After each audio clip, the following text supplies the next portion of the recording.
Hello dear students, myself Shweta Naik, Assistant Professor of Home Science, Government Home Science College, Holenarsipura. Today I am going to speak about issues in human development. So this is for first semester students of human development.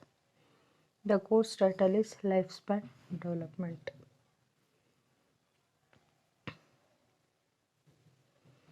In this session, you are going to explore towards basic theoretical issues comes under human development. The basic theoretical issues. The goal of the study of human development are to describe, explain, predict, and modify human behavior. In keeping with these goals, developmental scientists have come up with theories about why people develop as they do.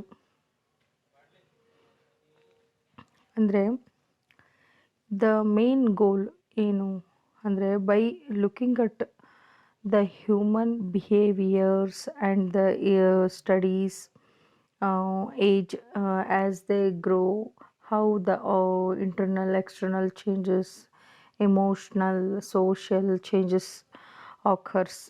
So ಇವೆಲ್ಲ ಚೇಂಜಸನ್ನು ಗಮನದಲ್ಲಿಟ್ಕೊಂಡು ನಾವಿಲ್ಲಿ human ಡೆವಲಪ್ಮೆಂಟಲ್ಲಿ ಏನು predict ಮಾಡ್ತೀವಿ ಅಥವಾ ಯಾವ ರೀತಿ predict ಮಾಡ್ತೀವಿ, ಹೇಗೆ ನಾವು ಒಂದೊಂದು ಸ್ಟೇಜನ್ನು ಸ್ಟಡಿ ಮಾಡ್ತೀವಿ. ಸೊ ಇವೆಲ್ಲವನ್ನು ನಾವು ಗಮನದಲ್ಲಿಟ್ಕೊಂಡು ಸೈಂಟಿಸ್ಟ್ಗಳು ಏನು ಮಾಡಿದರು ಅಂತಂದರೆ ಕೆಲವೊಂದು ಥಿಯರೀಸ್ಗಳನ್ನು ಡೆವಲಪ್ ಮಾಡಿದರು. So first let us know what is a theory. A theory is a set of logically related concepts or statements which seeks to describe and explain development and to predict what kind of behavior might occur under certain conditions. ಅಂದರೆ ಇದೊಂದು set of logically related concepts, ಅಂದರೆ ಈ ಏಜಲ್ಲಿ ಈ ರೀತಿ ಆಗುತ್ತೆ ಅಂತ ಅದು ಒಂದು ಒಂದು ಸ್ಟೇಟ್ಮೆಂಟ್ಸ್ಗಳನ್ನು ಹೇಗೆ ಅದನ್ನು ರೆಡಿ ಮಾಡುತ್ತಾರೆ ಅಂತಂದರೆ by observing so many cases they will study. ಈಗ ಫಾರ್ ಎಕ್ಸಾಂಪಲ್ ಒಂದು ಮಗು ಮಾತಾಡಬೇಕು ಅಂತಂದರೆ ಕನಿಷ್ಠ ಪಕ್ಷ ಅದಕ್ಕೆ 1.5 ವರ್ಷ ಆದರೂ ಆಗಬೇಕು. ನಾವು 1 ವರ್ಷದ ಮಗುಗೆ ಮಾತಾಡಲಿ ಅಂತ ಎಕ್ಸ್ಪೆಕ್ಟ್ ಮಾಡಲ್ಲ, ಅಥವಾ 1 ವರ್ಷದ ಮಗು ನಡೆದು ಓಡಾಡಲಿ ಅಂತ ಎಕ್ಸ್ಪೆಕ್ಟ್ ಮಾಡಲ್ಲ. Minimum we will expect 1.5 year to stand without support and walk. By the age of 2 they will walk fluently, run fluently, talk fluently. So it's again depending on the individual heredity stimulation during the infant age. Okay, so these are all ಕಂಡೀಷನ್ಸನ್ನು ತಮ್ಮ ಮೈಂಡಲ್ಲಿ ತಮ್ಮ ಗಮನದಲ್ಲಿ ಇಟ್ಕೊಂಡ್ಬಿಟ್ಟು ಇಲ್ಲೇನು ಮಾಡ್ತಾರೆ ಅಂತಂದರೆ ಆ ಥಿಯರೀಸನ್ನು ಸೆಟ್ ಮಾಡ್ತಾರೆ. Theories organise data, the information gathered by research and are a rich source of hypothesis, tentative explanation or prediction that can be tested by further research. So ಈ ಥಿಯರೀಸನ್ನು ನಾನು ಹೇಳ್ತಾ ಇದ್ದೆ, ಈ ನಾವೇನು set of logically related concept or statement which seeks to describe and explain the development and to predict what kind of behaviour might occur under certain conditions ಅಂತ ಇದೆ. ನಾನು ವಾಟ್ ಈಸ್ ಅ ಥಿಯರಿ ಅನ್ನೋದ್ರಲ್ಲಿ ಹೇಳಿದೆ. So ಇದನ್ನು ನಾವು ಒಬ್ಬರನ್ನ ನೋಡಿ ಇಬ್ಬರನ್ನ ನೋಡಿ ವಿ ಕಾಂಟ್ ಡಿಸೈಡ್. ಇಲ್ಲಿ scientist they will organise a data ಅಥವಾ they will organize a research on crore people, on lakh together people from baby to adulthood. So they will start study from womb to tomb. So ಈ ಸ್ಟಡೀಸ್ಗಳ ಮೇಲೆ ಅವರು ಏನು decide ಮಾಡ್ತಾರೆ, ಹೈಪೋಥೀಸಿಸನ್ನು decide ಮಾಡಿಬಿಟ್ಟು ಪ್ರಿಡಿಕ್ಷನ್ಗಳನ್ನು ಹಾಕ್ತಾರೆ. ಅಂದರೆ ಒಂದು ಮಗು 6 ತಿಂಗಳವರೆಗೂ ಹಾಲು ಕುಡಿಬಹುದು, ಅದಾದಮೇಲೆ ಅದಕ್ಕೆ ಸೆಮಿ ಸಾಲಿಡ್ ಅಂದರೆ ಈ ಗಂಜಿ ಥರ ಈ ಮಾಲ್ಟ್ ಟೈಪ್ ಆಹಾರಗಳನ್ನು ಮೆತ್ತಂದು ಅನ್ನ ಆಗಿರಬಹುದು, ಸಾಫ್ಟ್ ಇರೋ ಪದಾರ್ಥಗಳನ್ನು ಪ್ರಿಪೇರ್ ಮಾಡಿ ತಿನ್ನಿಸಬಹುದು ಅಂತ ಹೇಗೆ ಡಿಸೈಡ್ ಮಾಡಿದರು ಅಂತಂದರೆ by continuing doing the research activities.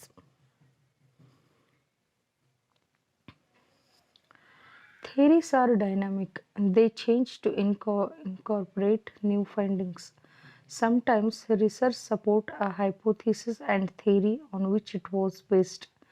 At other time, as with Matt's finding, challenging and inevitability of adolescent revelation. Scientists must modify their theory related to account for unexpected data. Research finding often suggest additional questions and hypotheses to be examined and provide direction for dealing with practical issues. The way theorists explain development depend in part on the way they view three basic issues. So, ಇಲ್ಲಿ ಥಿಯರೀಸನ್ನು ಜೊತೆಗೆ practical ಎಕ್ಸ್ಪೀರಿಯನ್ಸನ್ನು ಒಳಗೊಂಡು ಇಲ್ಲಿ ಏನು ಮಾಡಿದರು ಅಂತಂದರೆ ಥಿಯರಿಸ್ಟ್ಗಳು ಅಂದರೆ scientist ಅವ್ರು ಏನು ಮಾಡಿದರು ಅಂತಂದರೆ 3 ಬೇಸಿಕ್ ಇಶ್ಯೂಸನ್ನು ಇಲ್ಲಿ ಅವರು ಫೈಂಡ್ ಔಟ್ ಮಾಡಿದರು. ಅವು ಏನು ಇಶ್ಯೂಸ್ ಅಂತಂದರೆ the relative weight given to heredity or environment. So ಒಂದು ಮಗುವಿನ ವೇಟು ಅಂದರೆ ಡಿಪೆಂಡ್ಸ್, ಈ ವೇಟ್ ಎದ್ರ ಮೇಲೆ ಡಿಪೆಂಡ್ ಆಗುತ್ತೆ, ಹೆರಿಡಿಟಿ ಮೇಲೆ ಡಿಪೆಂಡ್ ಆಗುತ್ತೋ ಎನ್ವಿರಾನ್ಮೆಂಟ್ ಅಥವಾ ನೇಚರ್ ಆ್ಯಂಡ್ ನರ್ಚರ್ ಮೇಲೆ ಡಿಸೈಡ್ ಆಗುತ್ತೋ, whether people are active or passive in their own development, whether development is continuous or occur in stages. So ಈ 3 ಬೇಸಿಕ್ ಇಶ್ಯೂಸನ್ನು ಫೈಂಡ್ ಔಟ್ ಮಾಡಿದರು. Let's move one by one. Which is the most important ಅಂದರೆ ಯಾವುದು important, ಹೆರಿಡಿಟಿನ ಅಥವಾ environment? So which has more impact on development? ಯಾವುದು heredity ಅಂತಂದರೆ ನಿಮ್ಮ ಇನ್ಹೆರಿಟೆನ್ಸ್, ನಿಮ್ಮ ಅನುವಂಶೀಯವಾಗಿ ದೊರೆಯುವಂತಹ ಬಿಹೇವಿಯರ್ಸ್ ಆಗಿರಬಹುದು. ಅಥವಾ ನೆಕ್ಸ್ಟ್ ಬಂದು ಎನ್ವಿರಾನ್ಮೆಂಟ್ ಅಂದರೆ ನೀವು ಬೆಳೆಯುವ ವಾತಾವರಣ. ಸೊ ಒಂದು ಮಾನವನ ಬೆಳವಣಿಗೆಗೆ, ಒಂದು ಮಗುವಿನ ಬೆಳವಣಿಗೆಗೆ ಹೆರಿಡಿಟಿ ಇಂಪಾರ್ಟೆಂಟಾ ವಾತಾವರಣ ಇಂಪಾರ್ಟೆಂಟ್ ಅನ್ನೋದು issue. So this issue has aroused intense debate. Theorist have differed in the relative importance and they give to nature inborn traits and characteristics inherited from the biological parent and nurture environmental influence both before and after birth include influence of family, peers, school, neighborhood, society and culture. So ಇಲ್ಲಿ ಏನು ಹೇಳ್ತಾರೆ ಅಂತಂದರೆ relative importance, ಕೆಲವೊಂದು ಇಂಪಾರ್ಟೆನ್ಸನ್ನು ನಾವಿಲ್ಲಿ ನೇಚರಿಗೂ ಅಂದರೆ the heredity ಕೊಡಬೇಕಾಗುತ್ತೆ. ಯಾಕಂದರೆ ಕೆಲವೊಂದು ಕ್ಯಾರೆಕ್ಟರಿಸ್ಟಿಕ್ಸು, ಕೆಲವೊಂದು ಬಿಹೇವಿಯರ್ಸು ಅದೆಲ್ಲ ಅವರ ಬಯಾಲಜಿಕಲ್ ಪೇರೆಂಟ್ಸಿಂದ ಅವರಿಗೆ ಸಿಕ್ಕಿರುತ್ತೆ. ನೆಕ್ಸ್ಟ್ ಅವರ behaviours depends on how they brought up, ಹೇಗೆ ಅವರು ಯಾವ ವಾತಾವರಣದಲ್ಲಿ ಬೆಳೆದ್ರು, ಯಾವ ಫ್ಯಾಮಿಲಿ ಜೊತೆ ಇದ್ದರು, ಅವರ ಪಿಯರ್ಸ್ ಗ್ರೂಪ್ ಯಾವುದು, ಅವರ ಸ್ಕೂಲ್ಸ್ ನೇಚರ್ ಹೇಗಿತ್ತು, neighbourhood nature, society and culture ಮೇಲೆ ಡಿಪೆಂಡ್ ಆಗುತ್ತೆ. How much is inherited, how much is environmentally influenced? These questions mattered. If parents believe that intelligence can be strongly influenced by experience, they make special efforts to talk and read to their children and offer them playing that help them to learn. If parents believe that intelligence is inborn and unchangeable, they may less likely to make such efforts. So for example ಇಲ್ಲಿ intelligence, ಬುದ್ಧಿವಂತಿಕೆ ಅನ್ನೋದು ಒಂದು heredity ಅಂದರೆ ತಮ್ಮ ಪೇರೆಂಟ್ಸಿಂದ ಪಡ್ಕೊಂಡು ಬಂದಿರೋಂತಹದ್ದು ಆಗಿರಬಹುದಾ ಅಥವಾ ಎನ್ವಿರಾನ್ಮೆಂಟ್ಲಿನೂ ಆಗಿರಬಹುದಾ ಅಂತ ಹೇಳ್ಬಿಟ್ಟು. ಅಂದರೆ ಈಗ ಹುಟ್ಟತಾನೆ ಬುದ್ಧಿವಂತ ಇರುವಂತಹ ಮಗು, ಅವನಿಗೆ ಯಾವುದೇ ಸ್ಟಿಮ್ಯುಲೇಷನ್ ಇಲ್ಲದೇ ಅವನ ಬುದ್ಧಿವಂತಿಕೆಯ ಮಟ್ಟ ಅದು ಹಾಗೆ ಇರುತ್ತಾ, ಆ ಲರ್ನಿಂಗ್ ಕೆಪಾಸಿಟಿ ಹಾಗೆ ಇರುತ್ತಾ, ಅಥವಾ ಒಂದು ನಾರ್ಮಲ್ ಆಗಿ ಇರುವಂತಹ ಮಗುವಿಗೆ ನಾವು ಸ್ಟಿಮ್ಯುಲೇಟ್ಸನ್ನು ಕೊಟ್ಟು ಅವನಿಗೆ ಕಲಿಕೆಯ ಪ್ರಚೋದನೆಯನ್ನು ಕೊಟ್ಟು ಅವನ ಬುದ್ಧಿವಂತಿಕೆ ಮಟ್ಟವನ್ನು ಏರಿಸಬಹುದು. ಸೊ ಈ ರೀತಿ ಇಶ್ಯೂಸನ್ನು ನಾವಿಲ್ಲಿ ಸ್ಟಡಿ ಮಾಡ್ತೀವಿ. ಸೊ ಇಲ್ಲಿ ಹೆರಿಡಿಟಿನೂ ಅಷ್ಟೇ ಪ್ರಾಮುಖ್ಯತೆವಾಗಿರುತ್ತೆ, ಇನ್ಫ್ಲೂಯೆನ್ಸ್ ಕೂಡ ಆಗುತ್ತೆ. ಸೊ ಇದಕ್ಕೆ ನಾನು ನಿಮಗೊಂದು ಬೆಸ್ಟ್ ಎಕ್ಸಾಂಪಲ್ ಏನು ಅಂತಂದರೆ, ನಾವೆಲ್ಲ 3ನೇ 4ನೇ ಕ್ಲಾಸಲ್ಲಿದ್ದಾವಾಗ ಒಂದು ಓದ್ತೀವಿ 2 ಗಿಳಿಗಳ ಕತೆ. ಸೊ ಅವೆರಡು ಒಂದೇ ಪೇರೆಂಟಿನ ಮಕ್ಕಳು, ಆದರೆ ಒಂದು ಕಟುಕನ ಕೈಯಲ್ಲಿ ಬೆಳೆಯುತ್ತೆ, ಇನ್ನೊಂದು ಋಷಿಯ ಕೈಯಲ್ಲಿ ಬೆಳೆಯುತ್ತೆ. ಸೊ ನಿಮಗೆ ಈ ಸ್ಟೋರಿ ಗೊತ್ತಿರೋದು. ಸೊ ಅವ್ರದ್ದು inherited from same parents also. ಅವರ ಸ್ಕಿಲ್ಸ್ಗಳು ಸೇಮ್ ಇರಬಹುದು, ಅವರ ಸ್ಕಿಲ್ಸ್ಗಳನ್ನು they brought up, but the way they behave to others, the way they promoted their selfs for further achievements, ಇದೆಲ್ಲ depends on the environment.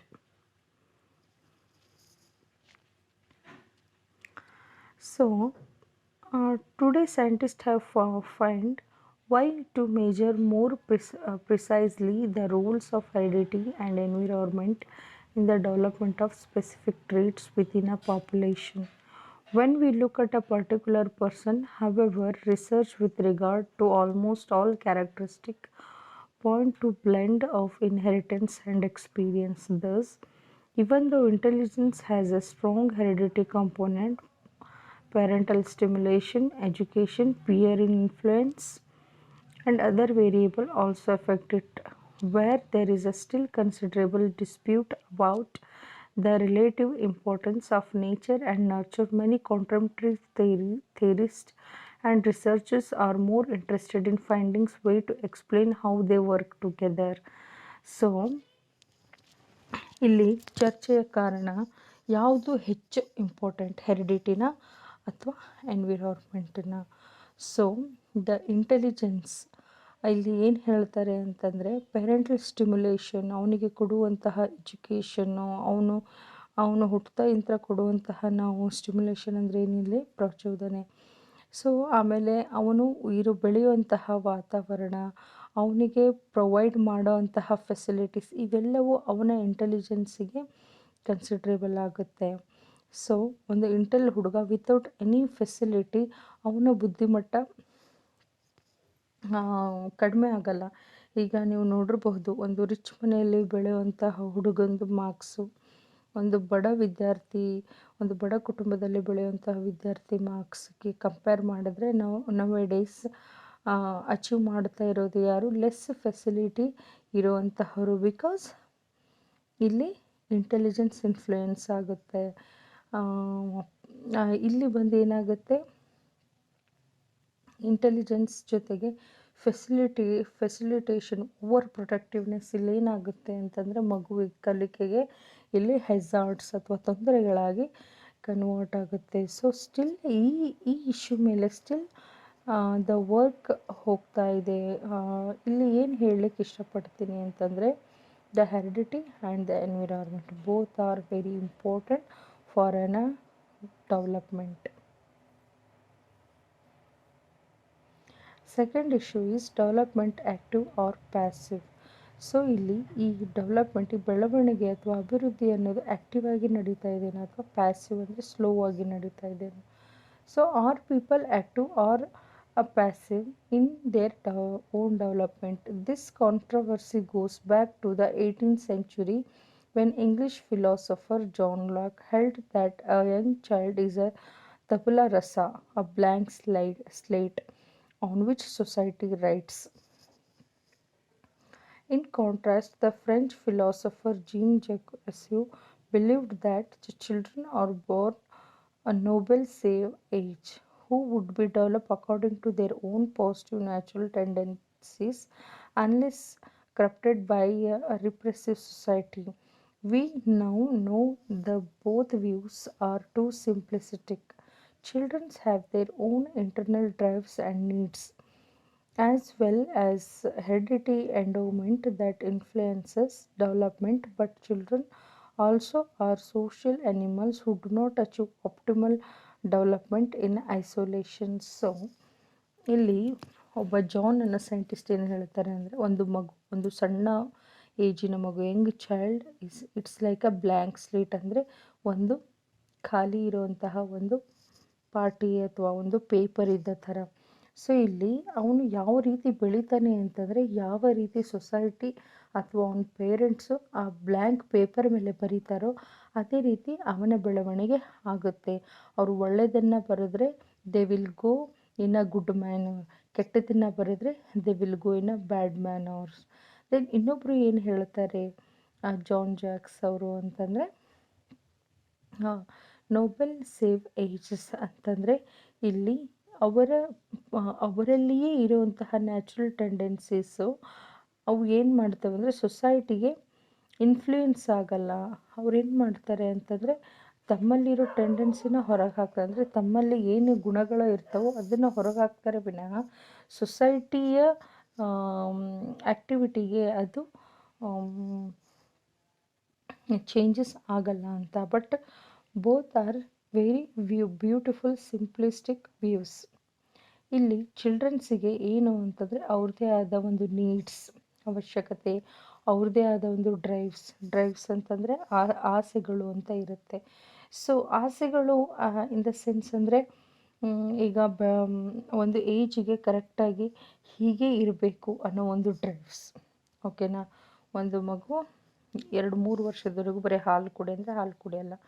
So ಆ ಮಗುಗೆ ಹಾಲು ಅನ್ನೋದು ಎಲ್ಲಿವರೆಗೆ ಇಷ್ಟ ಆಗುತ್ತೆ ಅಂತಂದರೆ 1 ವರ್ಷದವರೆಗೂ ಇಷ್ಟ ಆಗುತ್ತೆ. ಅವನು ನೆಕ್ಸ್ಟ್ ಟೇಸ್ಟಿಗೆ ಹೋಗಲಿಕ್ಕೆ ಇಷ್ಟಪಡ್ತಾನೆ. So this is nothing but the drives and the needs. So ಆಯಾ ವಯಸ್ಸಿಗೆ ಅನುಗುಣವಾಗಿ ಅವನಲ್ಲಿ ಇರೋ ಆಂತರಿಕ ಡ್ರೈವ್ಸಿಗೆ ಮತ್ತು ಅವನಿಗೆ ಬೇಕಾಗಿರೋ ಅವಶ್ಯಕತೆಗಳನ್ನು ಫುಲ್ಫಿಲ್ ಮಾಡೋದ್ರಿಂದ ಈ ಡೆವಲಪ್ಮೆಂಟ್ಗಳು ಆ್ಯಕ್ಟಿವ್ ಮತ್ತು ಪ್ಯಾಸಿವ್ ಆಗಿ ಆಗುತ್ತೆ. The debate over Locke and Rousseau's philosophies led to contrasting models or images of development, mechanistic and organismic.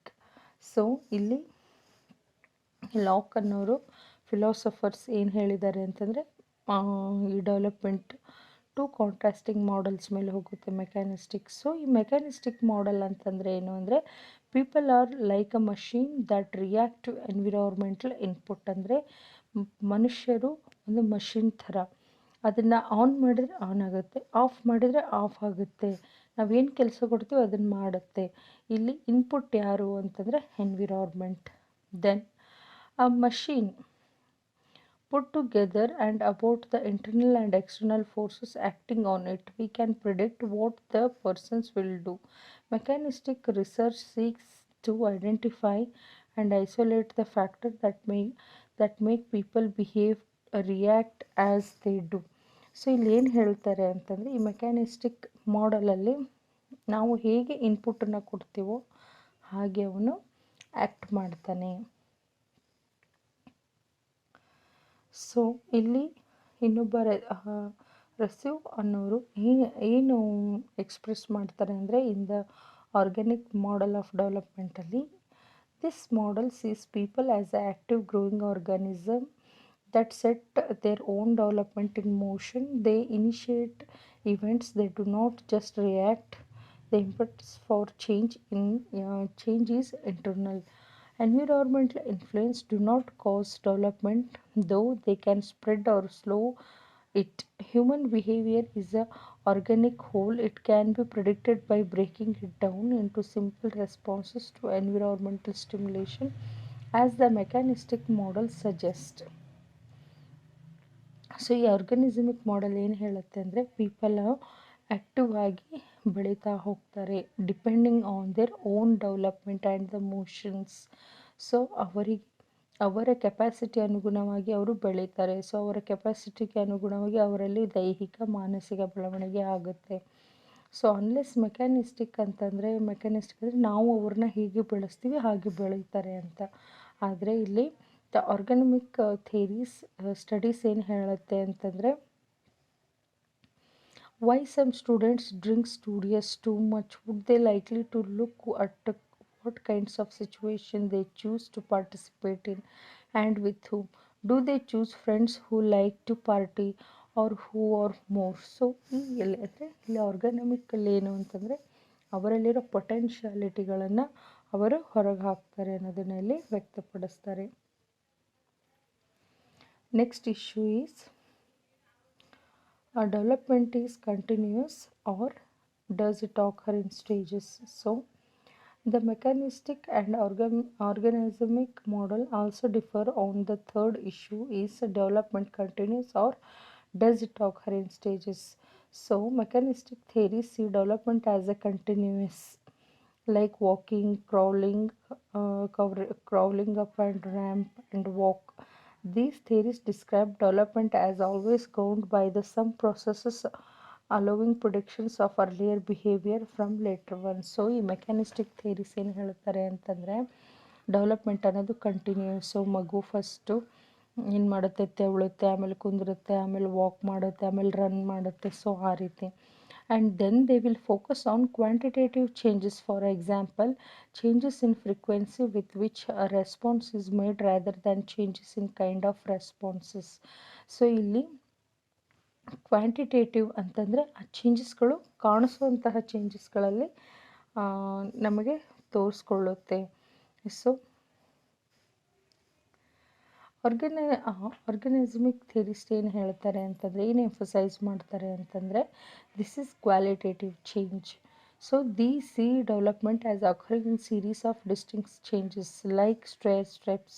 At each stage people cope up with the different kinds of problems and develop different kinds of ability. Each stage is built on previous one and prepare the way for the next. So ಇವ್ರೇನು ಹೇಳ್ತಾರೆ ಅಂತಂದರೆ each and every ಸ್ಟೇಜಲ್ಲಿ ಮಗು ಕಲಿತಾ ಹೋಗುತ್ತೆ. So ಅವನು face ಮಾಡೋ ಆ ಪ್ರಾಬ್ಲಮ್ಸಿಗೆ ಸೊಲ್ಯೂಷನ್ ಹುಡುಕ್ತಾ ಅವನು ನೆಕ್ಸ್ಟ್ ಸ್ಟೆಪ್ಪನ್ನು ಮೂವ್ ಮಾಡ್ತಾನೆ. So an emerging concepts a study of human development has evolved. The mechanistic and organismic models have shifted in influences and support. Most of early pioneers in the field, including Sigmund Freud, Erikson, and Jean Piaget, favored organismic or stage approaches. However, and the mechanistic views gained support during 1916 with the popularity of learning theories derived from the work of John B. Watson. Just as a consensus is emerging about the heredity and environment work together, many developmentalists are coming to more balanced view of active versus passive development. There is a wide agreement that influenced bidirectional children change their world even as it changed them. So a baby girl born with a cheerful disposition is likely to get a positive responses from adult, which strengthen her trust, and her smiles will be rewarded and motivate her smile more. A manager who offers constructive criticism and emotional support to subordinate is likely elicit their openness and trust as well as the greater efforts to produce their positive responses, in turn to likely to encourage her to keep using a managerial style. So ಒಂದು ಹುಡುಗಿ ಹುಟ್ಟಿದ ತಕ್ಷಣ ಅವಳು ಚೇರ್ಫುಲ್ಲಾಗಿ ಚೆನ್ನಾಗಿ ನೋಡ್ಲಿಕ್ಕೆ ಚೆನ್ನಾಗಿ ಇತ್ತಂತಂದರೆ ಅವಳ ಪ್ರತಿಯಾಗಿ ಮನೆಯಲ್ಲಿರೋರದ್ದು ರೆಸ್ಪಾನ್ಸು ಚೇಂಜ್ ಇರುತ್ತೆ. ಸೊ ಅವಳಿಗೆ ಈ ಮನೆಯಲ್ಲಿ ಇರೋ ದೊಡ್ಡವರು ಮೋಟಿವೇಟ್ ಮಾಡ್ತಾರೆ, ಟ್ರಸ್ಟನ್ನು ಬೆಳೆಸ್ತಾರೆ, ಸೊ ರಿವಾರ್ಡ್ಸ್ಗಳನ್ನು ಕೊಡ್ತಾರೆ. ಸೊ ಅವಳು ನಕ್ಕರೆ ಅವಳಿಗೆ ರಿವಾರ್ಡ್ ಸಿಗುತ್ತೆ. ಸೊ ಅವಳಿಗೆ ಅಂದರೆ ರಿವಾರ್ಡ್ ಇಲ್ಲಿ ಅವಳಿಗೇನು ಗಿಫ್ಟ್ ಸಿಗುತ್ತೆ. ಸೊ ಅವಳನ್ನ ಅನ್ಕೋತಾಳೆ ಹವೆವರ್ ನಾನು ಸ್ಮೈಲ್ ಎಷ್ಟು ಮಾಡ್ತೀನೋ ಸೊ ದಟ್ ನನಗೆ ರಿವಾರ್ಡ್ ಸಿಗುತ್ತೆ ಅಂತ ಹೇಳ್ಬಿಟ್ಟು ಅವಳು ಸ್ಮೈಲಿಗೆ ಮೋಟಿವೇಟ್ ಆಗ್ತಾಳೆ. ಬಟ್ ಇಲ್ಲಿ ಮ್ಯಾನೇಜರ್ ಏನು ಮಾಡ್ತಾರೆ, ಕನ್ಸ್ಟ್ರಕ್ಟಿವ್ ಕ್ರಿಟಿಸಿಸಮ್ ಅಂದರೆ ಇಲ್ಲೇನು ಮಾಡ್ತಾರೆ ಅಂತಂದರೆ ಆ ಮ್ಯಾನೇಜರ್ ಏನಕ್ಕೆ ಎಫರ್ಟ್ ಹಾಕ್ತಾನೆ ಅಂತಂದರೆ ಪಾಸಿಟಿವ್ ಎಫರ್ಟ್ಸನ್ನು ತಗೊಳ್ಳಿಕ್ಕೋಸ್ಕರ ಅವಳಿಗೆ ಮ್ಯಾನೇಜರಲ್ ಸ್ಕಿಲ್ಸನ್ನು ಎನ್ಕರೇಜ್ ಮಾಡ್ತಾರೆ ಆಕೆಯ ಬೆಳವಣಿಗೆಯಲ್ಲಿ. So these are all about the issues that is heredity or environment. Next ಬಂದು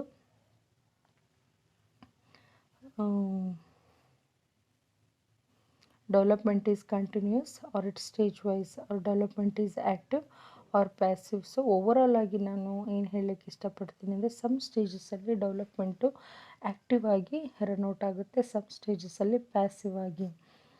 ಅದೇ ರೀತಿ and it is continuous development ಅಂತ ಹೇಳಲಿಕ್ಕೆ ಇಷ್ಟಪಡ್ತೀನಿ. So development is continuous and it occurs on stages. For example ಇಲ್ಲಿ